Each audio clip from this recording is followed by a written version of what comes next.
What's up, guys? How's it going? Welcome back to the Sunderland series, and in this episode we're going to review the remaining time that was left of the Premier League season from the last episode, because I've done the whole season in one shebang just because. So we're going to review each month, each transfer window, and show you how Sunderland's first season back in the Prem for the 2025 season was. Let's have a look at the fixtures. So we last had a roundup in October where we drew 1-1 with Leeds. Ryan Brewster against his old club got the goal. After that, we went on a 6-game losing streak. Started off with a 4-1 defeat to Fulham. Poku was the only scorer. 4-1 again, defeat against West Ham and Daniel McFarlane with all 4 goals. Carabao Cup, we lost against Leicester, 1-0, Kyle Walker-Peters. Bristol City, 1-0 defeat, and it was only a penalty. Liverpool, 6-0 defeat. 6-0 defeat. After that, Chelsea 2-1 defeat. Aaron Ramsey with the goal for us there. Tottenham, we beat 1-0. Jan Malakar on the score sheet. So, by November, things were looking pretty grim, and it got a bit patchy. December wasn't dreadful, but still bad. We lost against Man City 2-1. Kwame Poku with the only goal.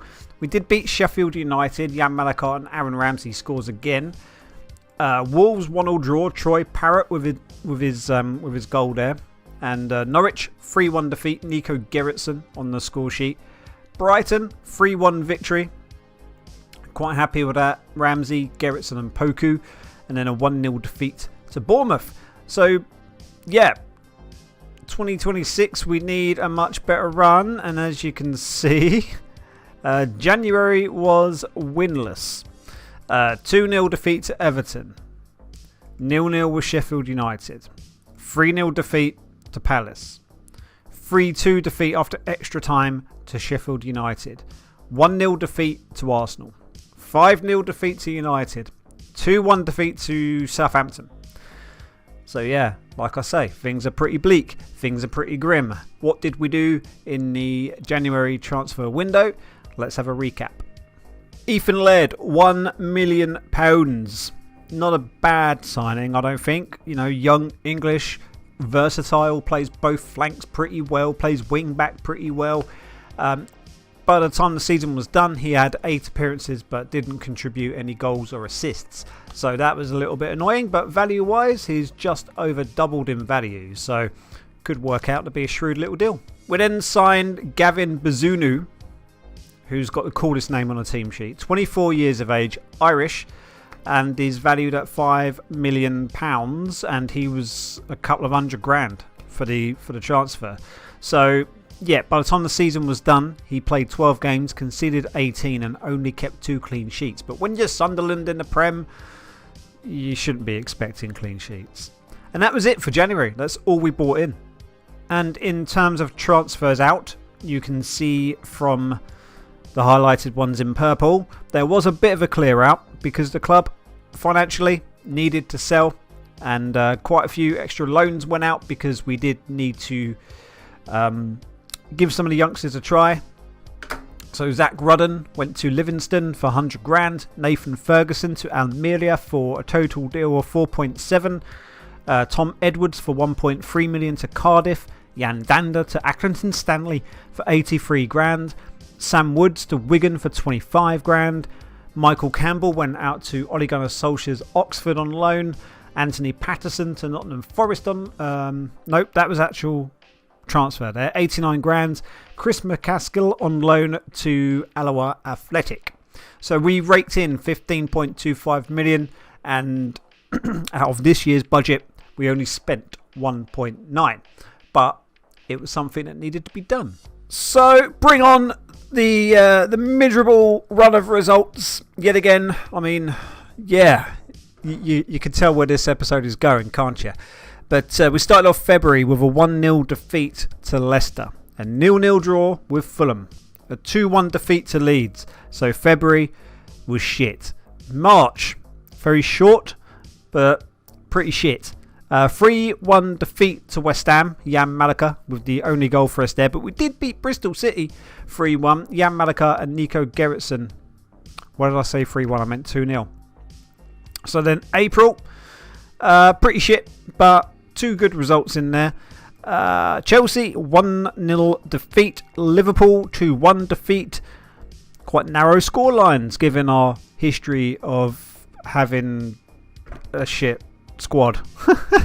3-2 victory to Man City. You know what? It was all worth it at that point.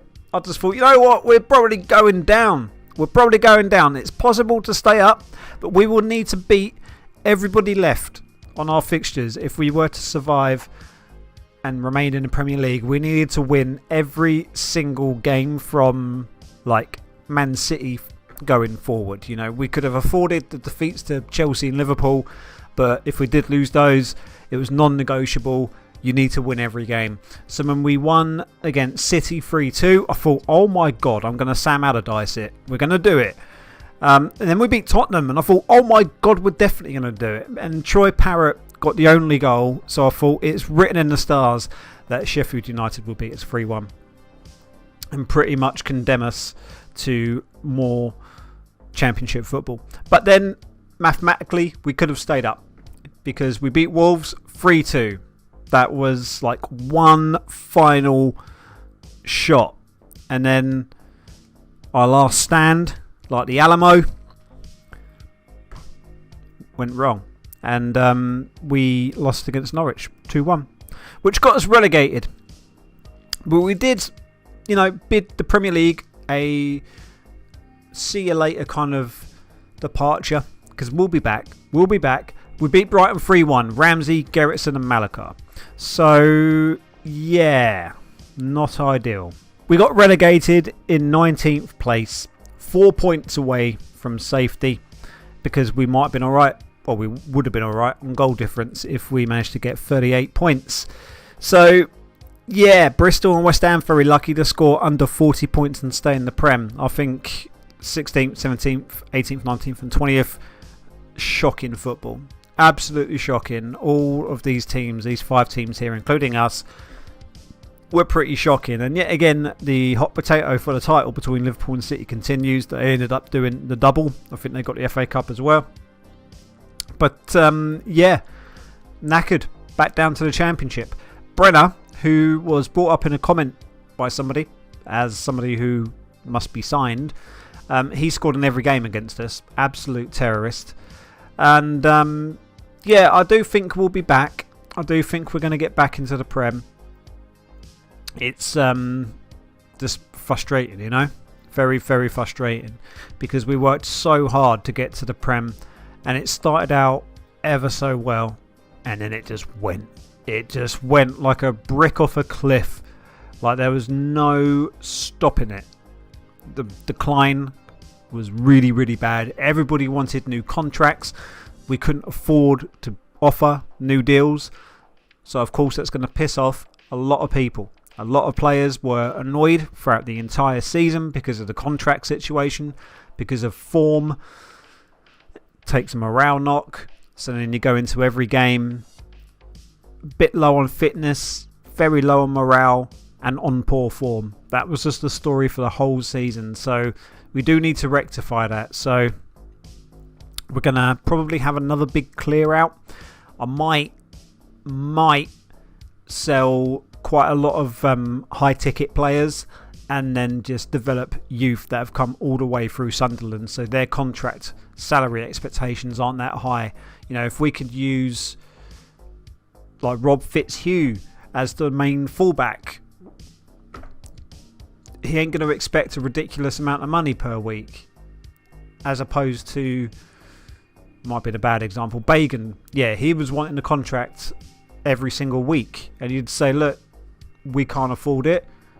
You've got a couple of years left. And he goes, oh, I'm going to go tell my teammates about this. And then you go and have a team meeting where you, again, say, we can't afford it. The team leaders get the ump, which, when they're team leaders, affects everybody. So there might well be a massive clear out during this next transfer window.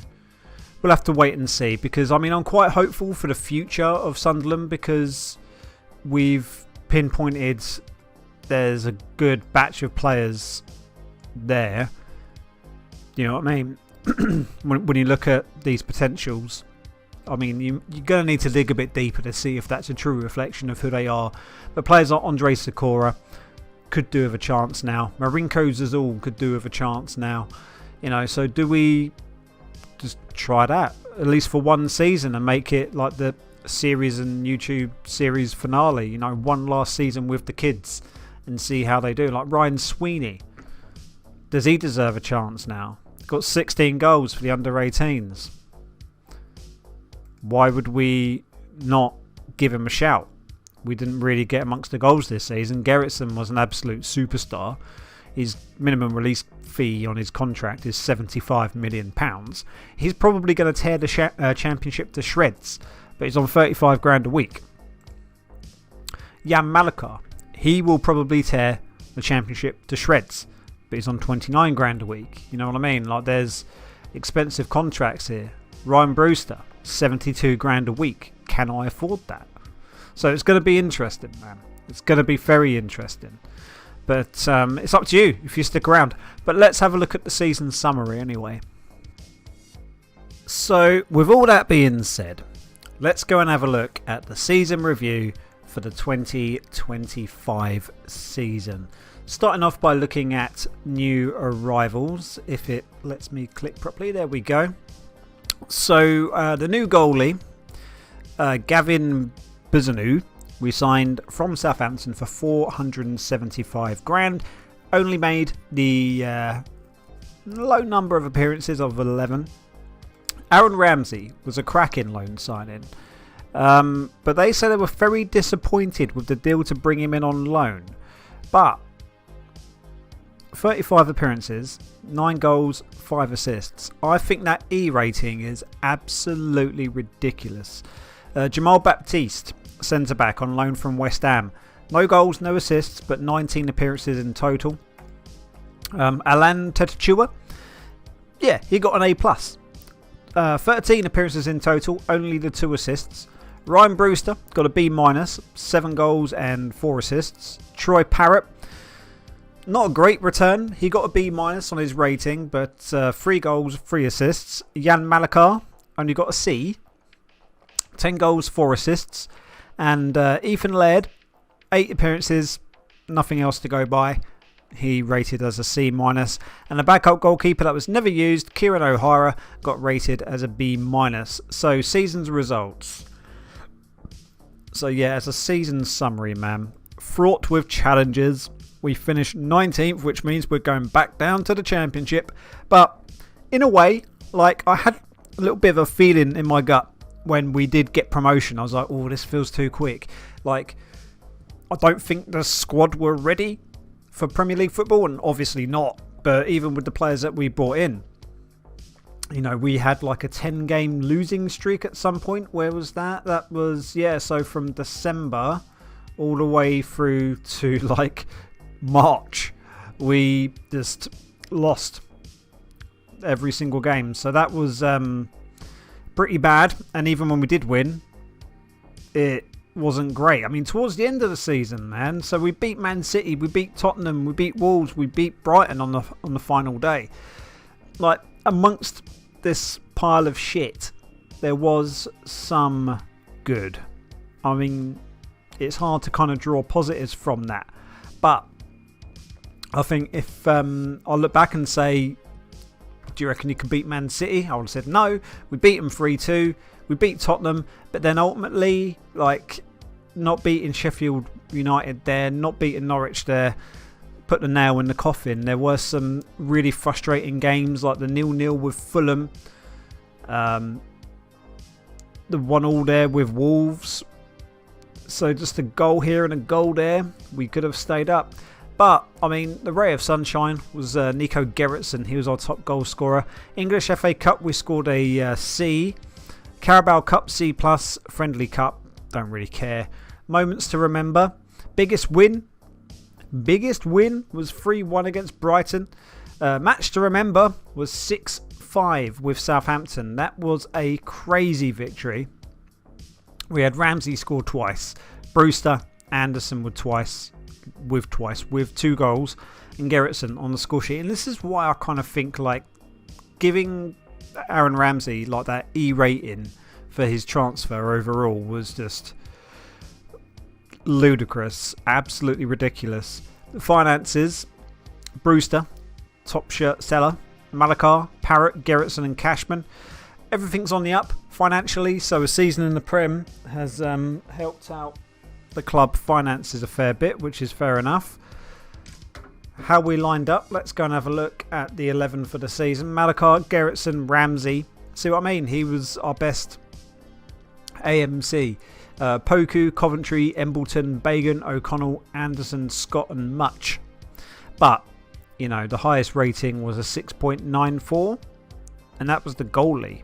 So we just weren't good enough. We just were not good enough. Fans player of the season was Mads Anderson. Young player of the season was Aaron Ramsey. Fuck's sake. Signing of the season was the goalie, Bazunu. Goal of the season, Connor Coventry. Top goal scorer, Gerritsen with 12 goals. Most assists was Poku with 7. Most man of the match awards was Gerritsen with 2. Highest average rating, Robbie Much. Most passes completed per 90 minutes, 44. Daniel Batty. No competition awards. So yeah, that is the 2025 season done. We couldn't do it. We fell at the first hurdle, but we're going to get back up. We're going to keep on running, and we're going to go for one final run and hope to get back into the Premier League immediately. It'll be nice to win the Championship title rather than finishing second. We'll see how we do. It could be pretty tricky. So give us a thumbs up or a thumbs down based on your opinion of the season and the series so far.